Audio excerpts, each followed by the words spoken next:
For this lab, we'll be working on the thorax dissection on the calf specimen.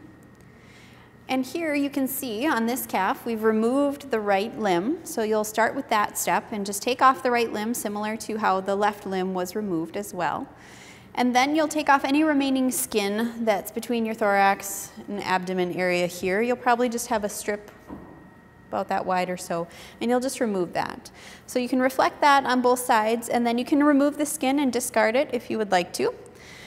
And then this dissection is being done on both left and right sides. So we're working on the thorax area here, and we'll take a look at those muscles. So here on the left side, you can see some of the muscles we've already talked about, specifically your latissimus dorsi, which is here and hopefully still attached. So that will be reflected dorsally and still attached by that fascia, the aponeurosis there. And then we're looking at the serratus ventralis muscle. So you have two parts that we talked about previously. You have the cervicis portion of serratus ventralis here, and then you have the thoracis portion here on the thorax. So the thoracis portion of serratus ventralis is what we are focusing on for this dissection because we need to remove it, reflect it forward to get at the ribs here. So what you want to do is start caudally on that muscle and just pull it up, and then with your scalpel you want to just remove it from the ribs. So you're going to work underneath the serratus ventralis and just pull it forward. So you're going cranially, so start caudally and reflect it cranially. And you're going to peel off those serrated edges there and then just work your way forward. So you're going to reflect it cranially all the way up until you can see the first rib. So make sure you can see that first rib and then keep it attached. You can keep it attached by the cervicis portion here, and that way it won't fall off. And after you do that, then you'll be able to see the serratus dorsalis muscles. So serratus dorsalis, cranialis here, and then you have serratus dorsalis caudalis portion here. And again, you want to work under the serrated edges, so we're starting distally and working our way under the edges and detaching them from those ribs. And you'll reflect it dorsally here. So you'll peel that away and reflect it dorsally, trying to keep it attached via this aponeurosis here. And so you're just kind of reflecting that up with that latissimus dorsi that's already up there. And so you try and keep that attached. Then you have serratus dorsalis caudalis. And in the calf, it's a little bit smaller. There's less muscle parts than in the pony, so it won't be quite as extensive in the calf. In this one, I just kind of have three little slips of muscle here for the caudalis portion. But you want to work underneath those serrated edges, and again, just reflect it dorsally toward the midline of the back and just keep it attached. Then underneath, you can see your epaxial muscles.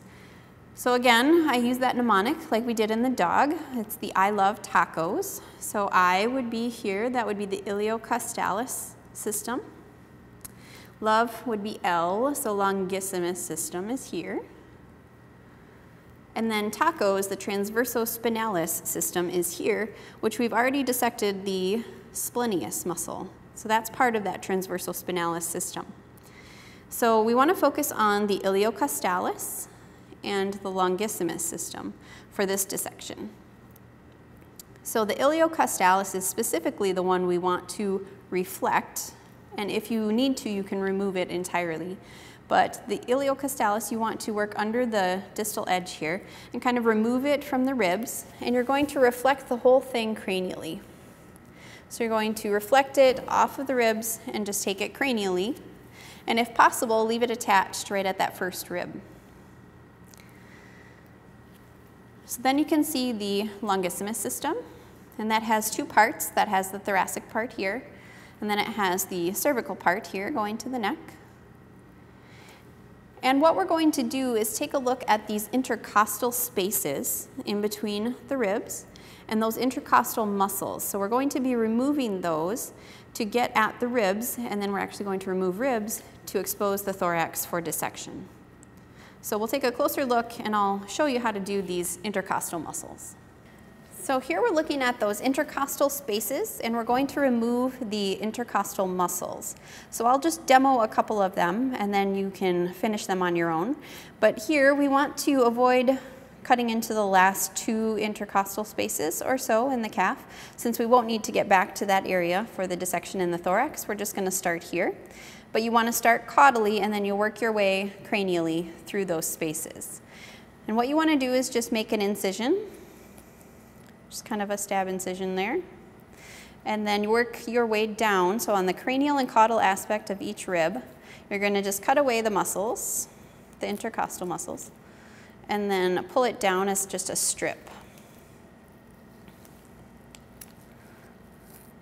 Then, as we do this, we will be looking for the line of pleural reflection, and that will be where you're running into where the pleura reflects onto the diaphragm. So let's get this started, and then I'll try and show you how to do that.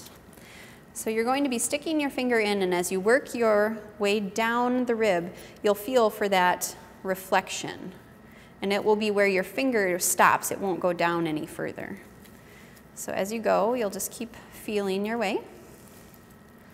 And now I'm getting close to that line of pleural reflection, and then you want to stop there. So you'll connect with the other side, so go cranially, and you'll connect there, and then remove this whole strip of intercostal muscles here.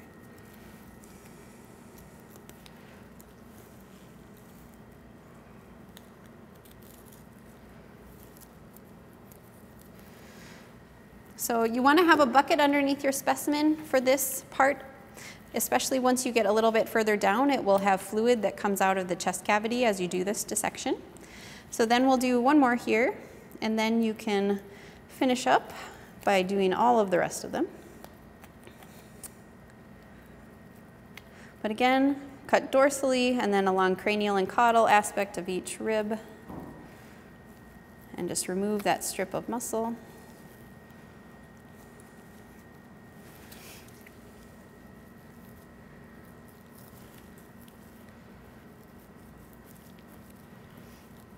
And as you go, make sure you're feeling with your finger so that once you get close to that line of pleural reflection, you can stop.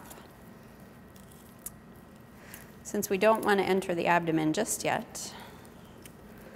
And here you can see some of that fluid coming out that I was talking about, so you want your bucket there to catch it. So I'm at that line of pleural reflection, so I just want to go cranially and then connect the 2 sides here.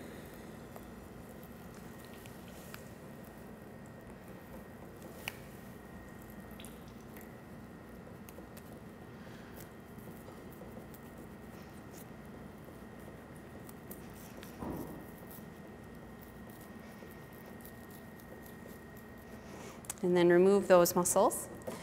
So then you'll continue, and you'll do that for all of the rest of the intercostal spaces. So we'll go all the way cranially to the first rib, and you'll do that on both the left and right sides. So here you can see that I've finished removing those intercostal muscles between all of the ribs. So at each space we've removed the intercostal muscles, except for those last couple. We can leave those in place. And here you can see the space created in between the wall of the thorax, so between the ribs and the diaphragm. So that's what you're seeing here is the diaphragm. And that is the costodiaphragmatic recess. So that's just that space inside where the probe is there. And that's where the pleura is reflecting. So it's reflecting at the line of pleural reflection from the wall to the diaphragm. And that space in between the 2 sides is the costodiaphragmatic recess. So you removed your intercostal muscles down to that line of pleural reflection, and now we're going to remove the ribs. So in the calf, you can actually remove all of the ribs except for the last couple. We're just going to leave those in place, and we'll take out all of these ribs. So you're going to cut with a striker saw or pruners, and you're going to cut dorsally right underneath your longissimus system here. So cut dorsally, and then you'll cut again ventrally near the costochondral junction here along that line of pleural reflection. So you'll cut all of them dorsally and ventrally and just remove them, and you can discard them. So we'll do that. I'll show you a demo of how to do a couple of these ribs, and then you can go ahead and continue and finish taking out the ribs on both the left and right sides.